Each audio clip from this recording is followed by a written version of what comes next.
మన జీవితంలో కొన్నిసార్లు ఎవ్వరూ మనల్ని పట్టించుకోట్లేదని, మన బాధ ఎవరికీ కనపడట్లేదని అనిపిస్తుంటుంది గదా. అలాంటి నిరాశలో ఉన్నప్పుడు ఊహించని చోట ఆశ ఎలా దొరుకుతుందో చెప్పే ఒక అద్భుతమైన కథ ఇది. ఆదికాండంలోని హాగరు కథ. సరే, ఈరోజు మనం ఈ కథలో ఎలా ముందుకు వెళ్తున్నామో చూద్దాం. ఒక స్త్రీ తన నిరాశ నుండి ఒక దైవిక అనుభవం వైపు ఎలా ప్రయాణించిందో దశలవారీగా అర్థం చేసుకుందాం. అయితే ఈ కథను సరిగ్గా అర్థం చేసుకోవాలంటే మనం ఆ కాలంలోకి, ఆనాటి పరిస్థితుల్లోకి వెళ్ళాలి. ఎందుకంటే ఈ కథ పుట్టిందే ఒక లోతైన సాంఘిక ఒత్తిడి నుండి. ఆ రోజుల్లో, అంటే ప్రాచీన కాలంలో, పిల్లలు లేకపోవడమనేది ఎంత పెద్ద అవమానమో ఊహించుకోండి. అబ్రాము భార్య శారయికి 10 ఏళ్లు గడిచినా పిల్లలు పుట్టలేదు. ఇది కేవలం ఆమె వ్యక్తిగత బాధే కాదు, సమాజం దృష్టిలో అదొక పెద్ద వైఫల్యం. ఇక ఈ నిరాశ తట్టుకోలేక శారీ ఒక ప్లాన్ వేసింది. ఆ కాలంలో ఉన్న ఆచారం ప్రకారం తన ఐగుప్తియురాలైన దాసి హాగర్ ద్వారా తన భర్తకు ఒక బిడ్డను కనమని చెప్పింది. అబ్రాము ఈ ప్లాన్కి సరే అన్నాడు. అనుకున్నట్టే జరిగింది. కాని మనుషులు వేసుకున్న ఈ పరిష్కారం ఆ ఇంట్లో అంతకుమించిన ఒక పెద్ద సమస్యకు దారితీసింది. ఆ ప్లాన్ ప్రకారం హాగరు గర్భవతి అయ్యింది. కాని సమస్య ఇక్కడే మొదలైంది. ఇంట్లో వాతావరణం మొత్తం మారిపోయింది. అధికార సమతుల్యత దెబ్బతింది. ఇక్కడ మనం 2 కోణాలను చూడాలి. ఒకే ఇంట్లో 2 స్త్రీలు, కాని వాళ్ల అనుభవాలు పూర్తిగా వేరు. ఒకవైపు శారై తన దాసి దృష్టిలోనే తాను చులకనయ్యానని కుమిలిపోతోంది. మరోవైపు హాగరు గర్భవతి అవ్వడంతో తనకో కొత్త హోదా, ఒక భవిష్యత్తు దొరికాయని భావిస్తోంది. ఇది వాళ్ల మధ్య పెద్ద గొడవకు కారణమైంది. శారై కోపంగా అబ్రాము దగ్గరికి వెళ్ళినప్పుడు అతనేం చేశాడో చూడండి. తప్పు నాది కాదన్నట్టు చేతులు దులుపుకున్నాడు. హాగరును పూర్తిగా శారై చేతుల్లో పెట్టేశాడు. అది హాగర్ పట్ల హింసకు దారితీసింది. ఇక అక్కడ్నుంచి మొదలైంది హాగరు అసలు కష్టం. శారై నుండి భరించలేని హింసను ఎదుర్కొన్న హాగరు ఒక తీవ్రమైన నిర్ణయం తీసుకుంది.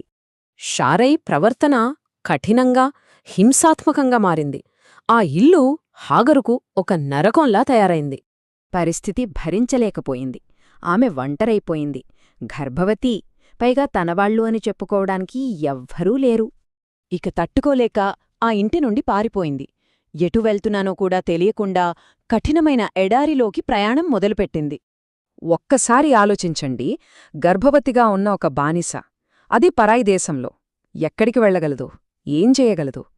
ఒక రకంగా చెప్పాలంటే ఒక అసాధ్యమైన పరిస్థితి నుండి ఇంకో అసాధ్యమైన పరిస్థితిలోకి వెళ్ళిపోయింది. కాని తను పూర్తిగా ఒంటరి అనుకున్న చోట, తనని ఎవరూ చూడట్లేదనుకున్న ఆ క్షణంలో కథలో ఒక అద్భుతమైన, ఊహించని మలుపు వస్తుంది. దేవుని దూత ఆమెను వెతుకుకుంటూ వచ్చింది. ఆమెను చూసి చాలా సింపుల్గా, కాని ఎంతో అర్థవంతంగా ఒక ప్రశ్న అడిగింది. శారయి దాసివైన హాగరు, ఎక్కడ నుండి వచ్చితివి? ఎక్కడికి వెళుచున్నావు? ఆ దూత ఆమెకు ఒక వాగ్దానం చేసింది. సుఖమైన జీవితం వస్తుందని కాదు, కాని ఒక భవిష్యత్తు ఉంది, ఒక వారసత్వం ఉంది అని చెప్పింది. ఆ భవిష్యత్తు అంతా ఒక పేరు చుట్టూ కేంద్రీకృతమై ఉంది. ఇష్మాయేలు అంటే దేవుడు వింటాడు. ఎంత అద్భుతంగా ఉంది కదా!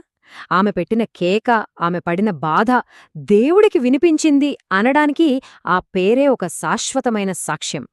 ఇక్కడ హాగరు చేసిన పని ఇంకా ఆశ్చర్యంగా ఉంటుంది. తను కేవలం ఆ వాగ్దానాన్ని వినలేదు, తన అనుభవంతో తనే దేవునికి ఒక పేరు పెట్టింది. ఎల్ రోయి అంటే నన్ను చూచే దేవుడు. ఇది చాలా ముఖ్యమైన విషయం. ఎందుకంటే బైబిల్లోనే దేవునికి పేరు పెట్టిన మొట్టమొదటి వ్యక్తి ఒక బానిస, ఒక విదేశీయురాలు, సమాజంలో అట్టడుగున ఉన్న ఒక స్త్రీ. ఇది ఆమె అనుభవం నుండి పుట్టిన పేరు. సరే, వేల సంవత్సరాల క్రితం జరిగిన ఈ కథ నుండి ఈరోజు మనం ఏం నేర్చుకోవచ్చు? ఈ అనుభవం మన జీవితాలకు ఎలా వర్తిస్తుందో చూద్దాం.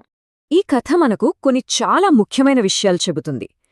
ఎవరూ పట్టించుకోని వాళ్లనే దేవుడు ఎక్కువగా పట్టించుకుంటాడని, మన విలువ మన హోదా బట్టి రాదని, ఎవరైనా మనని చూస్తున్నారా, వింటున్నారా అని ఎదుర్చూడ్డమనేది మనిషికి సహజమని, ఎంతటి నిరాశలో అయినా ఒక ఆశకిరణం ఉంటుందని ఇది మనకు గుర్తుచేస్తుంది.